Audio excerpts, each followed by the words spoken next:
Welcome करता हूं आप सभी लोगों का मेरा अपना YouTube channel English learn with practice पर। दोस्तों, आज जो मैंने स्टोरी ली है यह इंटरेस्टिंग होने के साथ साथ हमें एक लाइव लेसन सिखाती है। आज हम सीखने वाले हैं इंपॉर्टेंट वर्ड्स, मीनिंग, स्ट्रक्चर और टेंसेस को। चलो देखते हैं दोस्तों। The oak and the reads. A mighty oak stood on the bank of a stream. It was very huge tree with a strong trunk and big branches. It had long roots that held it fast and firm in the ground. Just near the oak tree grew some reeds. They had thin but flexible stem. They stood almost half in water but had flourished well. One day a wind storm began to blow. The wind blew with great force. The oak tree had a strong stem, but it could not face the storm, and its trunk broke down from the middle.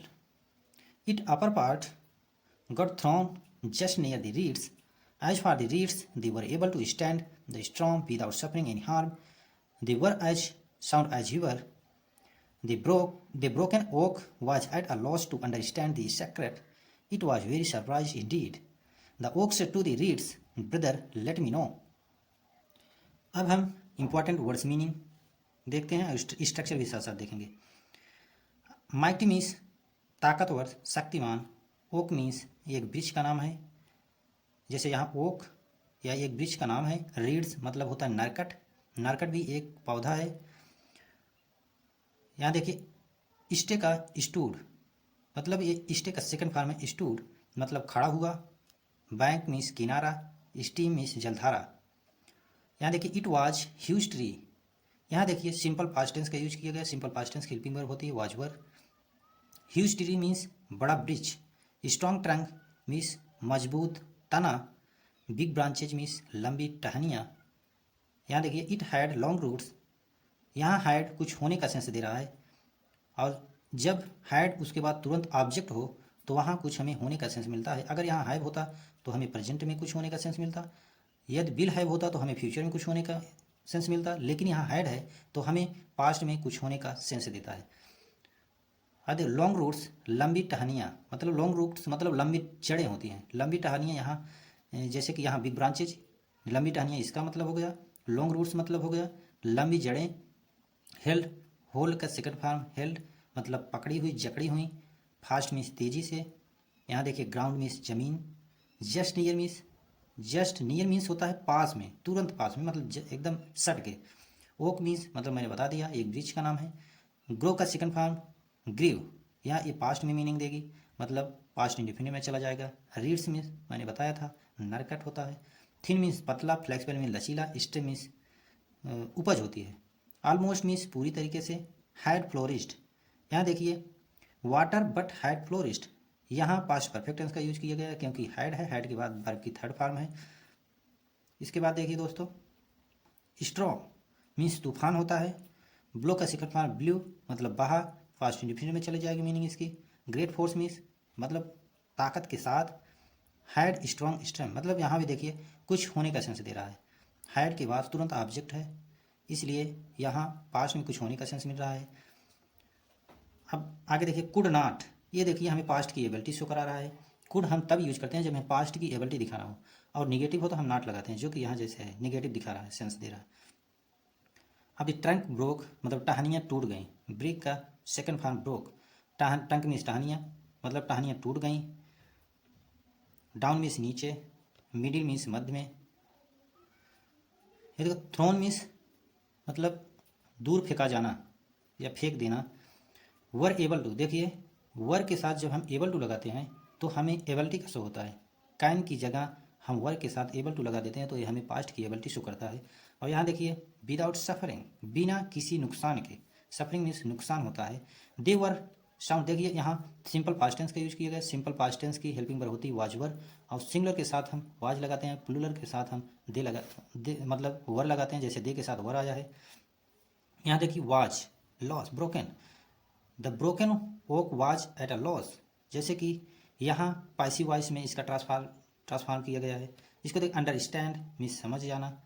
Understand means समझ जाना। Was very surprise, यहाँ भी past मतलब passive voice का structure बन रहा है। जब हम वाज वर्ब के साथ या इज एम के साथ वर्ब की थर्ड फॉर्म लगाते हैं तो वहाँ पैसिव वॉइस में सेंटेंस चला जाता है।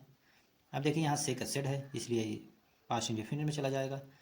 अब देखिए दोस्तों इसकी Hindi summary. The oak and the reads.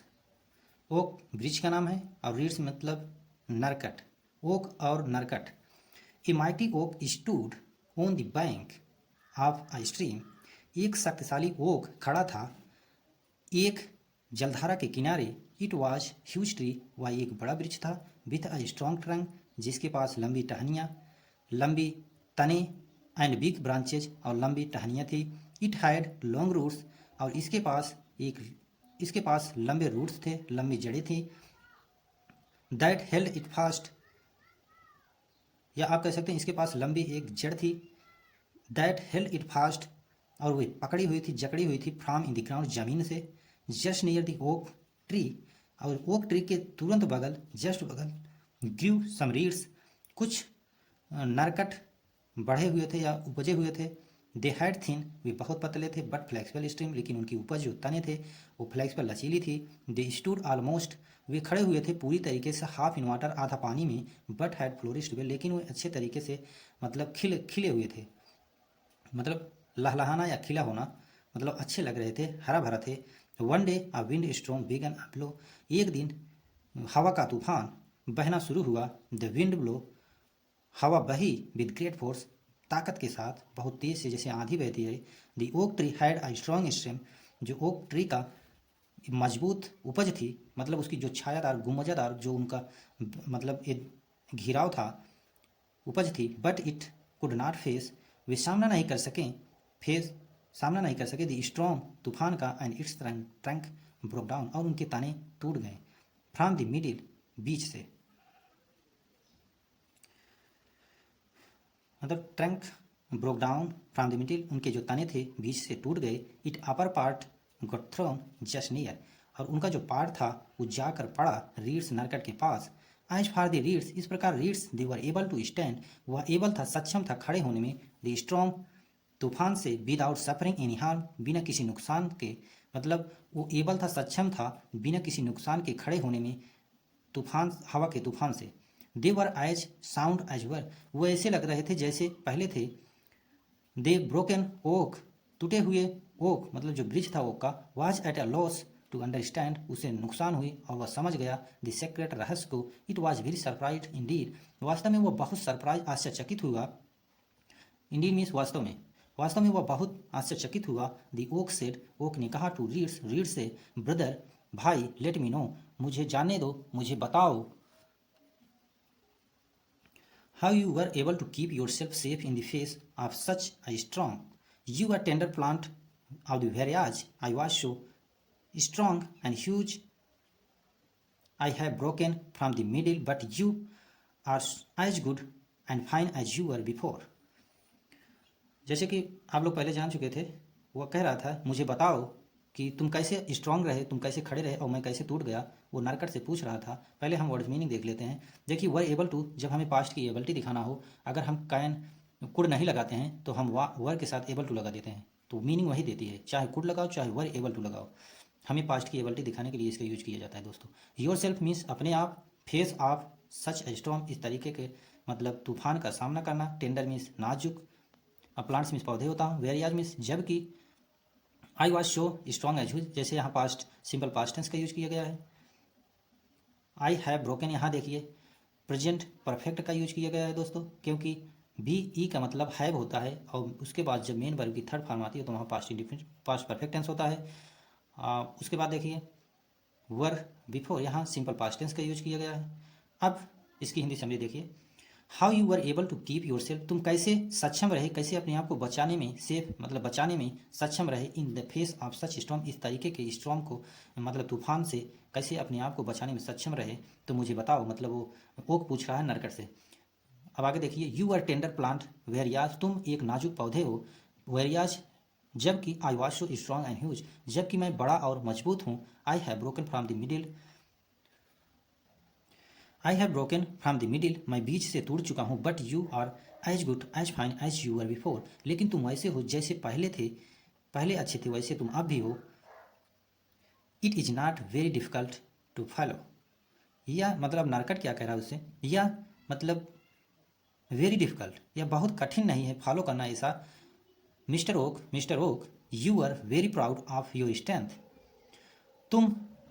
तुम्हें अपनी मतलब मजबूती पर घमंड था। प्राउड मीन्स घमंड, योर स्ट्रेंथ मीन तुम्हारी मजबूती, मतलब तुम्हें अपनी मजबूती पर घमंड था। सो इसलिए यू रिफ्यूज टू बेंड, तूने झुकने से मना कर दिया। बिफोर द स्टॉर्म, तूफान के सामने। यू इन्वाइटेड द फ्यूरी, तूने उसके गुस्से को इन्वाइट किया, बुलाया। ऑफ द स्टॉर्म, तूफान के मतलब गुस्से को तूने बुलाया, इन्वाइट किया। The proved stronger than you, और उसने प्रूव कर दिया कि वह तुमसे मजबूत है। एंड एज रिजल्ट, और इसका रिजल्ट यही है, यू ब्रोक, तुम टूट गए। एज फॉर अस, जबकि हम, वी हैव फ्लेक्सिबल स्ट्रेंथ, हमारे पास जो उपज है वह लचीली है। बी बोर्ड, हम झुक गए। बिफोर द स्टॉर्म, तूफान के सामने। एंड रिमेंड, और इस प्रकार हमें प्राप्त हुआ सेफ, सुरक्षा। फ्रॉम द फ्यूरी, उसके गुस्से से। ऑफ द विंड, मतलब हमें सुरक्षा प्राप्त हुई उस हवा के गुस्से से, तूफान के गुस्से से। सो इस प्रकार, इसलिए B verse of the spirit, मतलब बच जाना, इस प्रकार हम बच गए।